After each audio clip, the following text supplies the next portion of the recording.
Kay Soto good defense ipinakita at ngayong araw ay Mikawa ulit ang kalaban nila at marami na namang malalakas at malawak ang experience sa high level competition ng mga imports ang team na ito. Kaya naman masusubukan na naman ang lakas at pasensya ni Kay Soto dahil target na naman si Kai ng mga imports at talagang bibigyan nila ng hard foul at patitikimin ng maruming laro itong si Kai dahil sa height advantage na meron siya nang sa ganun ay makasabay sila sa laro ni Kay Soto sa loob ng paint kagaya ng ginawa ng import na ito. Maganda ang nilalaro ni Kai pero ibang taktika ang ginawa si Nico si Kai para hindi magtuloy-tuloy ang magandang laro at hindi na nga bago sa atin ang style na ito. Sisirain mo ang magandang laro ng iyong kalaban at lahat ng naglalaro ng basketball ay alam ang style na ito ng laro. Kasali na dyan ang trash talk at mind games sa loob ng basketball court. Mga versatile players ang kalabang imports na naglalaro sa isa hanggang sa dalawang position at babantayan ni Kay Soto ang mga players na ito sa loob ng paint bilang last line ng defense. Zach August, Jake Layman at Devante Gardner ang nakita natin ng mga imports ng Mikawa at sanay ang mga ito sa high level na laro dahil sa kanilang international basketball experience sa iba't ibang liga abroad.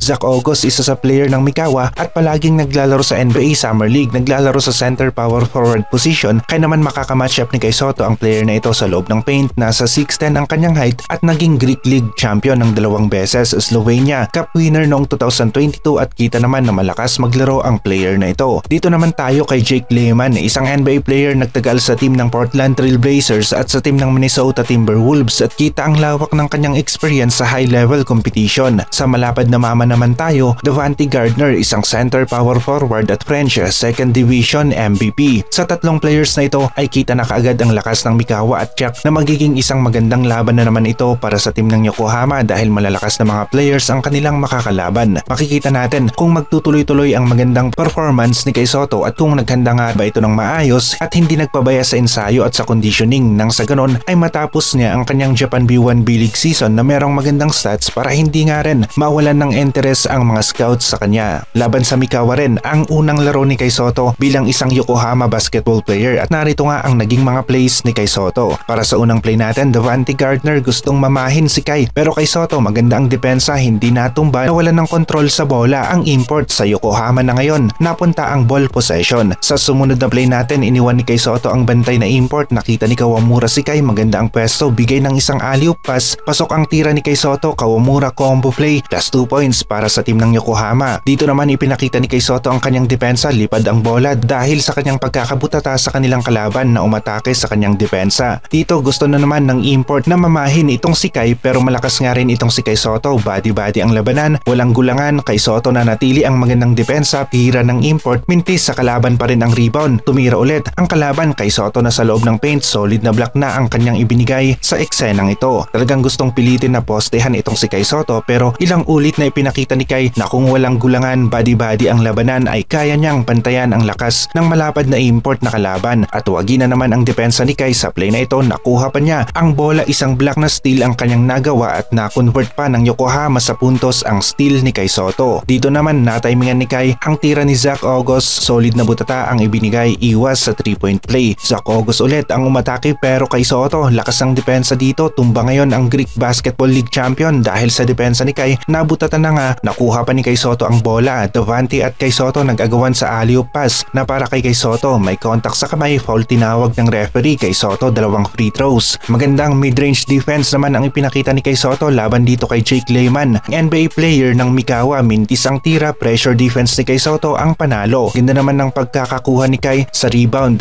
Laban kay Devante Gardner, merong body contact, walang tawag ang referee, na steal kay Kai ang bola. Napansin lang natin na kung namisikal sa play na ito si Kay Soto, binangga ang import ay posible na nagkaroon ng space para sa mas magandang tira. Yun nga lang, minsan kapag si Kai ang namimisikal, offensive ang tinatawag pero kapag si Kai ang nasa depensa ay palaging tinatawagan ng foul ng mga referee. Isang magandang defense ang pinakita ni Kay Soto sa play na ito, mintis ang tira ng kalaban dahil sa haba nitong si Kay Soto. Jake Layman ang binantayan ni Kay Soto, sinundan niya sa 3-point area ang kalaban, tumira ng 3. Kay Soto ang nagbabantay, merong depensa, mintis ang tira ng kanilang kalaban. Tira naman ni Gardner sa 3, nagmintis. Kay Soto nakapasok sa loob ng paint, nakuha niya ang rebound. Devante Gardner ulit sa 3-point area. Kay Soto naman ngayon ang dumepensa, mintis na naman ang 3 ng Mikawa sa play na ito. Maganda ang mga plays ni Kay Soto sa depensa at sana nga ay ganun ulit ang maipakita niya sa laro nila ngayong araw kasabay na rin ng panalo. Sunod-sunod na naman ang magagandang laro ni Kay Soto at sana ngayong araw ay maganda pa rin ang maipakita niyang laro laban sa team ng Mikawa. Mahirap ma-predict kung sino ang mananalo nanalo sa larong ito. Pero kapag nag-init nga rin ang laro ng Yokohama sa 3 kasabay ng magandang stats ni Kay Soto ay sila naman ang nakakalamang sa laro at tinatambakan rin nila ang kanilang kalaban at posibleng mangyari ito ngayong araw.